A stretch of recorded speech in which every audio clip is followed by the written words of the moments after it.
But entrepreneurship is a game, right? And money is how people keep score. So the fastest way to increase your score is to have a bigger impact on others.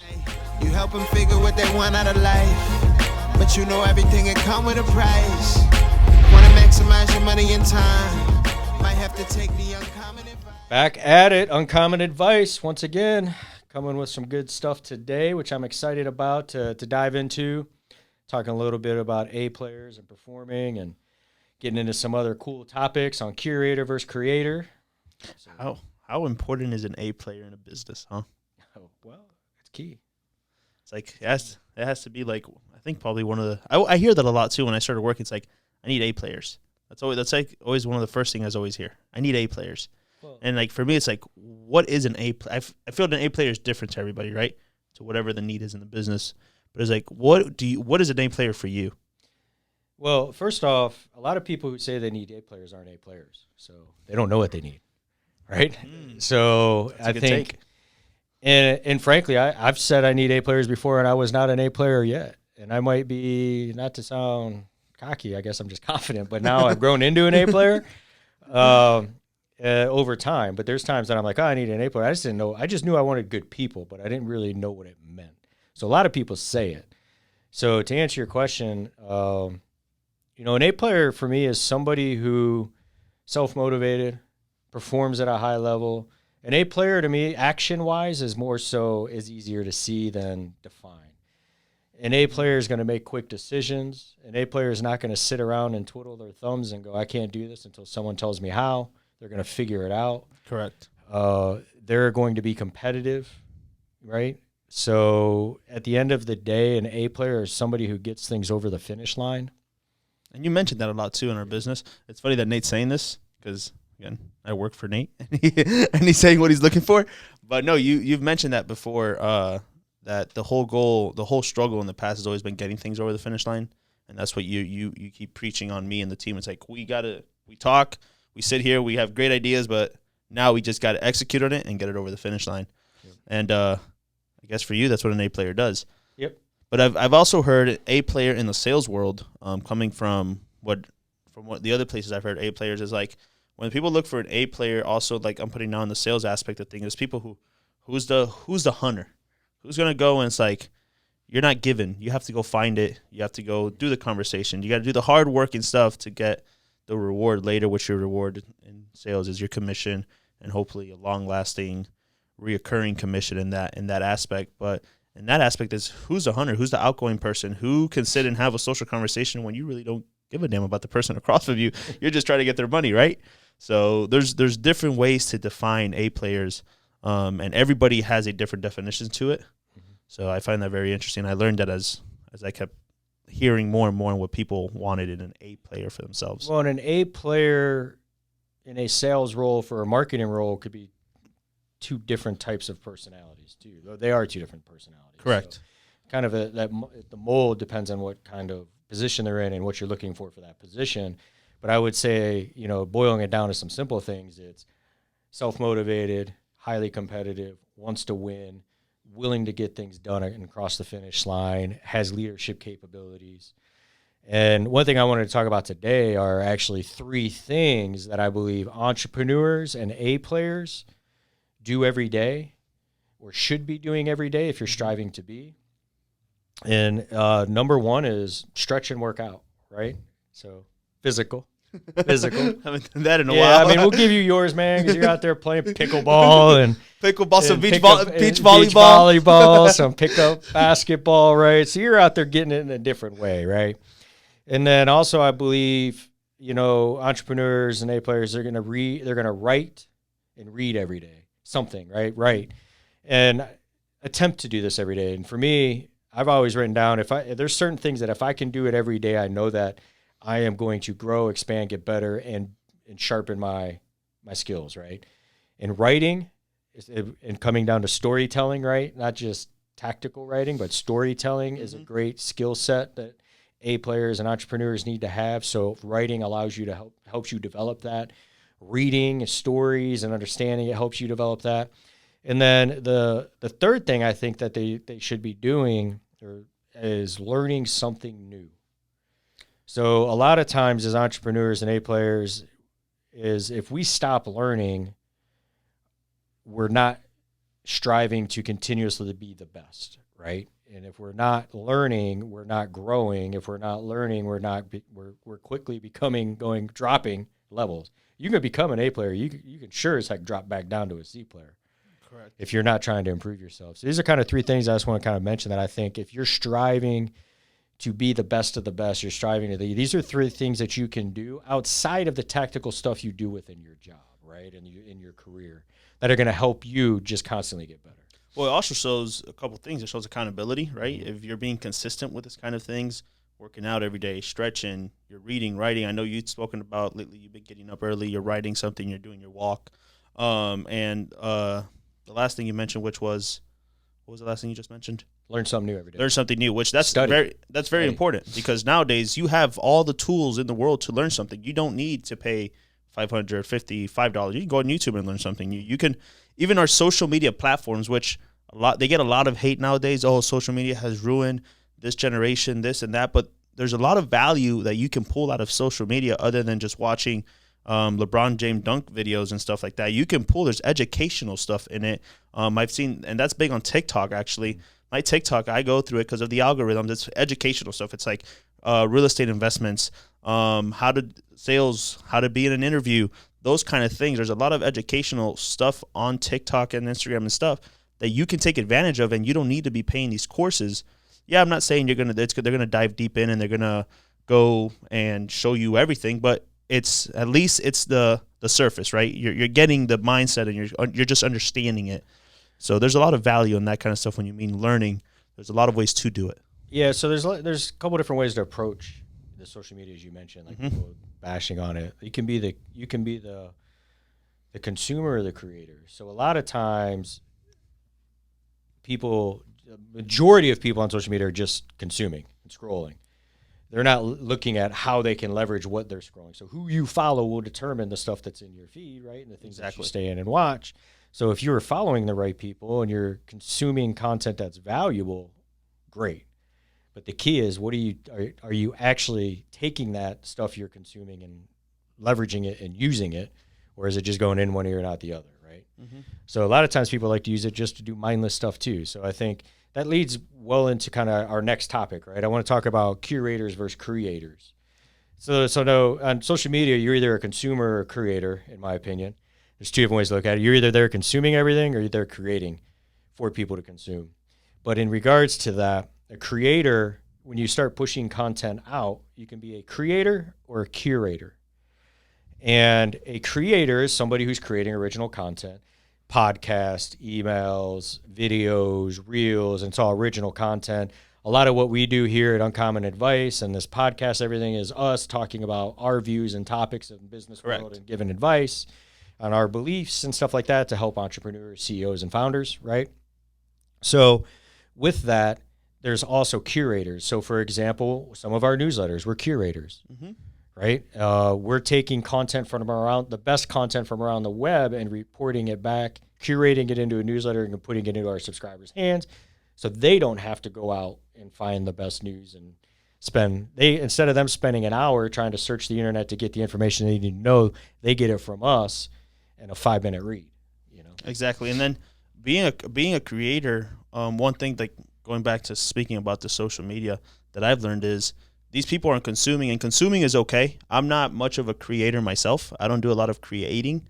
I'm more of I'll be on the consumer side. You do a lot of creating yourself. You do a lot of videos, educational stuff, put it out there. But in the consumer side of things, like I bet you that what I consume is completely different than someone my age is consuming at the moment. There's a lot of people out there who just are consuming highlight videos, this or that, where, like I said earlier, I'm looking at investments. Like one person that he gets a lot of hate too. It's like, either you love him or you hate him kind of thing, is the Grant Cardone. Like I've heard a lot of crap. Oh, he's a hard sale. He's a hard this, but the guy has money. He's successful. So whatever bullshit he did, guess what? It worked. Like you can't talk crap about it. People say, oh, he's a scam. He's this. Well, become a scam then. If he's such a scam, then why can't you do it? So, yeah, and people say that scam because they don't understand what he's doing. Exactly. And it's easy to hate. It's easier to hate than it is to be excited for. Exactly.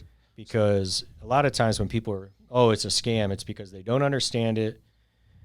They don't want to understand it, and they just can't see themselves ever doing it. And it makes them feel better by calling someone a scam as opposed to just getting off their ass and doing something for themselves, right? Yeah. So going back to you, Nate. So what got you in the creator mode? Because you haven't always been creator, right? We talked in the last podcast. You were a sole entrepreneur. You've been an entrepreneur. But when did you really say it's like, I need to start creating? Like, I need to start creating this content to give value to others? So to take a quick step back, I've created content in the past. Okay. I've gone through ebbs and flows. When I had my agency for 9 years, the longer that went on, the less I created, the more I was behind the scenes. But then I was that hired gun, so I wanted to launch the media company, and I didn't want to be the creator at that time again. So what I did is I launched the media company in more of a curator mode. Right? We were curating content and stuff like that. I was not the face of anything. And then just recently, over the last couple years, I started creating more content personally. And it's because, for me, I had someone look at me and say, hey, look, if you've got knowledge, our job is to give. You know, like one thing that we should be able to do is give, because the more, and we'll get into this shortly, but there's the value behind giving, right? Mm-hmm. And he said, if you've got all this knowledge, you're being selfish by not sharing it, because there's somebody that you can help. And that's really when I started creating content, that was one of the reasons, was because, all right, well, he's calling me selfish. I'm like, no, I'm not. So, let me prove you wrong. And if we go back to about proving wrong versus being right, but proving yourself right. So I started creating content in that manner to help others. And that was my sole focus. There was for the first couple of years, we had no offer. Like, there's no offer. There's nothing that we were offering to help people. At the time, I figured that would come over time. We'd figure some way of, how can we help besides just content, bring some other people in and help them at a higher level. And then the other thing was, it became a digital footprint that I can leave my kids with mini lessons. And it's content. One of my goals, when someone asked me a while back, it was Sean Whalen asked this whole crowd of people, he's like, what do you want? And, get clear. Well, I want to leave a good legacy. Well, what does that mean? Right? And so I started defining. I was like, man, I want to leave knowledge, content, and positive experiences that outlast for my family and others that outlive me. And when I realized and understood that, making content became easier, because I'm leaving a digital footprint of content that are going to help people that my kids can go back to one day, my grandkids someday can come back to and see, oh, man, Grandpa, he left a lot of wisdom out here to help others, So I think those are the kind of the two things I do it for. But eventually, once you create content, Grant Cardone's got offers. He creates content, he leverages that and grows his business. Now for us, we just recently, after a couple years of creating content, we just rolled out our $1 Million Newsletters workshop. And that's one way that we're helping people. It's like, hey, we're really, really good at building these audiences, building these newsletters. Why not teach a few other people to help them get their time freedom back, right? So I think when you're creating content, when I got into it, it was for those two reasons. And now, a lot of times, some people get into it only to make money. And, I think that only lasts so long. Long term. So you explain the creating content. Now, the curator. Because people can look at this and say, well, you're just copying other news articles or this. So what are the benefits or maybe the reason behind curating content now? Well, curating content, you don't have to be the expert. You can be the reporter, right? And so with curating content, it allowed us to expand into different niches that we're not experts in, because being an expert takes a lot of time, energy, and effort, and you got to get the knowledge, right? So we became the reporters on that. And we're in an environment today where people want stuff that's they want stuff done for them. People want things done in a easily consumable manner, right? So there's a lot of stuff that goes into it. And so for us as the curator, we were able to get into the finance space, the health space. I've dabbled in health and stuff, but I'm no expert. And allow us to get into the sports space, which is, I wasn't a professional athlete or anything, but so we've created this curator environment to where we can really kind of bring news for specific people on a daily basis for them, curate it for them, put it in their inbox. But we also do it not just like click here. We do it with a brand that people can start identifying with, and a brand that has a character, and a brand that has a personality almost with it, right? You know, so Maverick, think about it, you know, with Financial Maverick, you think of Maverick the movie or Top Gun and stuff. Exactly. It's kind of like an edgier, you know, a little bit of a cocky kind of little bit, you know, like, but confident. Correct. You know, newsletters. So we're delivering in that way. So that's one thing with the curators. You still got to kind of create personality with it. It just doesn't have to be yours. Yeah, because here in the office, we have both, right? We have in the newsletter side, we have the curator, but we also do our own articles. Yeah. Like we also, like we said, we also go in and do the dirty digging and write our own articles. So we live we live the best of both worlds. Like we do both of them. So yeah, I just wanted to myself just a little more on the curator side of things, and they probably did too. There we go. So I got a quote here. I want to talk about. So I want to get in this uncommon advice piece, and this comes down to being a creator. It's so I posted this online. You can follow me on Twitter if you want to get these things before the podcast. But entrepreneurship is a game, right? And money is how people keep score. So the fastest way to increase your score is to have a bigger impact on others. And I wrote that, and it's made me instantly start thinking of Zig Ziglar. I got to see him speak when I first started getting into the online business world.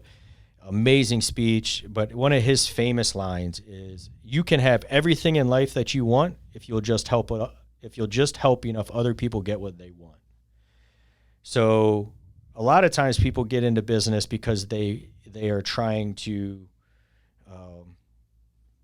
they want to get out of their 9 to 5, as they say it. They want to make a bunch of money. They want to make a bunch of money. They want freedom. They want this. They want that. It tends to be selfish reasons, but the things that make that business that you build go is the amount of people you help. So another thing, as I mentioned, when I got out, and that quote also kind of had me step back into the creator mode, because I knew if I could help more people, everything else would work itself out, right? Like, exactly. You know, the money will come, and you know, we'll continue. And actually, if anything, being a creator forces us internally as a team to build more things, to test more things, to get better at what we're doing, right? Because we're talking on it, we're leading on it. We need to be really, really good at it. It also builds trust. Sharpen our skills. It builds trust, right, with those people. You if you're helping at that moment, you're not asking them for money. They're thinking, why are you doing this, or why is he doing this, or why is she doing this? And it's building that trust, so when you do come to this point where, like, hey, I want to sell you this, or hey, I have this offer, they're more than likely to be like, you know what, this guy did help me back in the day. He's not trying to scam me or that kind of stuff, and they're more open to it. You're getting less objectives, I say, back on that kind of thing. So it's the bank of goodwill, right? So a lot of times on the creator side, if you do have your own offer, you're putting into the bank of goodwill. You're putting value out. You're putting value out. You're putting value out, and then you ask. So you need to put enough value out to where when you have an ask, people are interested in it. A lot of times when people get into this, it's always an ask, and everything is an ask. And when everything's an ask, then people stop listening because the value is gone, because the value has become about you and you getting something from them. You're always, think about it. When you have someone that comes to you, and if you got a friend, and every time they come to you or every time they call you, they need something, you tend to stop picking up that phone call, right? You get tired of it. It's like, you get tired of it. It's like, so when someone's always asking and taking, it becomes something that you don't want to deal with. So in the creator world, focusing on value first, knowing that eventually you'll have an ask, will help you down the road, right? Which all ties back to the newsletter audience that you've done. You've always, like, your content's always been giving. If you go into your Instagram, TikTok, you have hundreds of videos of you giving information and tips and stuff like that. And now you're basically doing an ask. Hey guys, join the group, join the mastermind, or the, what you call it? Another newsletters workshop. Yeah. The workshop. Yeah. So now you're asking, after giving so much to the people for free, not asking for anything in return, now is when you're asking. Yeah. So it's basically what that quote mentioned. Yeah. Pretty similar to it. Yeah. And I know if we help enough people build enough of the gain time freedom back, make more money, we do all that stuff, we help them, everything in the back end will work out for us. So Nate, I don't know if I've asked you this question before we jump off here. So you're building this newsletter group. What is the goal? What is the goal with this? So I don't quite see the end game just yet. I think for me, I've teaching others. There is a financial incentive. I do charge for it. Right? It's not. I give a lot of great content for free in the group, but I also to work. Then you can also have the ability to come work with me one-on-one to kind of launch your stuff and go through the workshop and whatnot. So that is what it is. But and there's a price to that because time is money and speed is money. But it's for now. It's helping other people. The people that I'm helping, which I'm super excited about, are all high-level guys. They're A players in their own right, and they know that this is going to help grow their business. So for me, as I help these people grow their business, a couple of things will pop up, I think, long-term down the road for me. I don't know exactly how it'll look, but one of them will be the ability to invest in those companies, right, into products and people that I believe in through optimized assets, which is buys and sells and investing companies, right? So it'll give us that ability to do that. And then it'll also create partnership opportunities that we can help take, for me, potentially being a board member on their company to help them grow faster. So I think opportunities for those things will pop up. What that looks like, I don't know yet. I don't have that answer. I'm just more focused on getting the result that people are there's people investing in me to help them do it. So my focus is getting them the result, because if I can do all of this, and if they don't get the result, it's irrelevant. It doesn't matter, right? It doesn't matter. None of those things will happen. So, key number one is, first step was just keep giving value, keep providing value, keep talking about the things that we're doing and how we're changing the game in regards to business and newsletters and the things that we're learning. Keep talking about that. Have a few people that we work with one-on-one and help them build theirs. And once they start having success, they start talking about it. And then from there, the next phase, ideally, we can invest and grow in some of these companies, but we're not there yet. Yeah, and I want to put something into it, because you said you've had a good amount of high-level people sign up for the workshop, but that doesn't mean a low-level person can't, right? This is actually a great opportunity for someone who is not a high-level to build those relationships, because you don't know where those relationships these people might be investors into an idea you have. You build these relationships, you work in this workshop, you can be an investor to someone who comes in you're not running a 6, 7, 8-figure company. You might be a guy that, hey, I have $10,000. That's all I have. I want to learn how to do it, or whatever the cost is for the workshop. And they learn, they build, and that can be a relationship you build. Because I know you said high level, so I wanted to make sure people knew that this is not just for high level. This is for anyone. The people that understand what we're doing have been high level. And when I say high level, it's somebody who understands business, someone who's made a crack at business, someone who understands marketing. If you're someone who's like, if you're just looking for a business opportunity, that's not for you. Like, okay. I have no desire for someone who's to work. Frankly, if you're down to your last, few $1,000s and you're trying to invest in this, it's not for you. Okay. Because it's not there's other things. Like, a lot of people will say, oh, well, you got to spend your last dollar to be able to make money. And there's pressure sales guys that do that stuff all over the country. That's not us, man. Like, you got to come in, you got to know exactly what you're trying to do. You got to have an understanding of marketing, know that you're trying to build a business, understand it takes time, effort, and money to do it. And if this is, a lot of times people like these salespeople try and sell something, and the person just is thinking when they buy it, this gets into buying psychology and all that. That's a whole nother podcast, but if someone buys it, they feel like their life changed because they spent the money. We're not looking for that. We're looking for people that understand, players that understand execution. Gotcha. You got to execute.